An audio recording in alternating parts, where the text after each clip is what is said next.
हम दोनों शादी के 3 साल हुए थे और एक दिन पत्नी के मन में ख्याल आया, क्या होगा अगर मैं अपने पति को छोड़कर चली जाऊं? पति का रिएक्शन क्या होगा? फिर वह क्या करेगा? इसी विचार के चलते पति की परीक्षा लेने के लिए उसने एक चिट्ठी लिखी। उसमें लिखा, आपके साथ रहकर बोर हो गई हूँ। मुझे अब इस गृहस्थी से कोई लगाव नहीं है।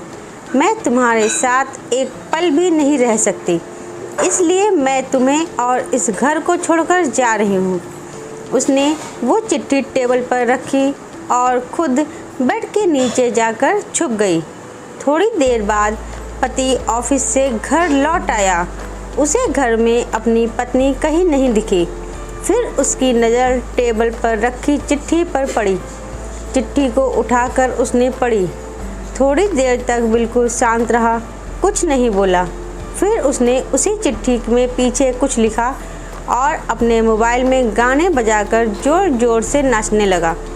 फिर उसने अपने कपड़े बदले और अपनी एक फ्रेंड को फ़ोन लगाया और कहने लगा, मैं आज आज़ाद हो गया हूँ। मेरी बीवी को आखिरकार ये एहसास हो गया कि वह मेरे काबिल नहीं है, इसलिए वह खुद ही मुझे छोड़कर हमेशा के लिए चली गई है और मैं अब आज़ाद हो गया हूँ।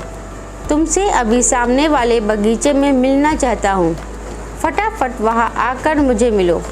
ऐसा कहकर पति घर के बाहर निकल गया। दोनों आंखों में आंसू की धारा लिए पत्नी बेड के नीचे से बाहर निकली। उसके हाथ थर थर काँप रहे थे। कांपते हाथों से उसने टेबल पर रखी वो चिट्ठी उठाई और पढ़ी, जिसमें पति ने लिखा था, अरे पगलेट, तुम्हें तो ठीक से छुपना भी नहीं आता। बेड के नीचे से तुम्हारे पैर दिख रहे हैं। तुम जल्दी से गर्मा गर्म चाय बनाओ, मैं सामने के दुकान से बिस्किट लेकर आता हूँ। मेरे जीवन में खुशी तुम्हारे आने से है। आधी तुझे सताने में है और आधी तुझे मनाने में। आखिर लास्ट में तो हम दोनों ही साथ रहेंगे ना। कभी हम झगड़े, एक दूसरे की टांग खींचे, एक दूसरे को बुरा भला कहे, फिर भी एक दूसरे पर दादागिरी करने के लिए लास्ट में तो हम दोनों ही रहेंगे ना। जो बोलना है बोलो, जो करना है करो। जब चश्मे गुम जाएंगे तब एक दूसरे के चश्मे ढूंढने के लिए लास्ट में तो हम दोनों ही रहेंगे ना। कभी मैं रूठूं तो तुम मुझे मनाना, कभी तुम रूठो तो मैं तुझे मना लूँगा। एक दूसरे को लाड लड़ाने के लिए आखिर में तो हम दोनों ही होंगे ना। जब नज़र कम आएगा, सुनाई भी कम देगा, तब एक दूसरे में एक दूसरे को ढूंढने के लिए हम दोनों ही होंगे ना। जब घुटनों में दर्द बढ़ जाएगा, कहीं आना जाना भी बंद हो जाएगा, तब एक दूसरे के नाखून काटने के लिए तो हम दोनों ही होंगे ना।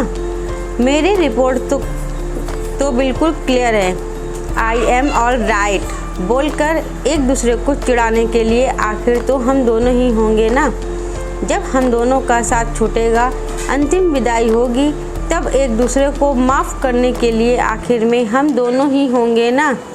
आखिर में सिर्फ हम और सिर्फ हम दोनों ही होंगे ना।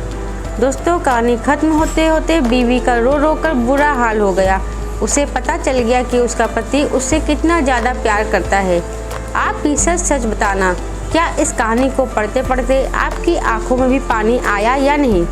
दोस्तों, मुझे उम्मीद है यह छोटी सी कहानी आपके दिल को ज़रूर छू गई होगी। कहानी अच्छी लगी हो तो वीडियो को लाइक कीजिएगा। चैनल पर नए हो तो चैनल को सब्सक्राइब जरूर कीजिएगा। मिलते हैं अपनी अगली कहानी में, तब तक के लिए राधे राधे।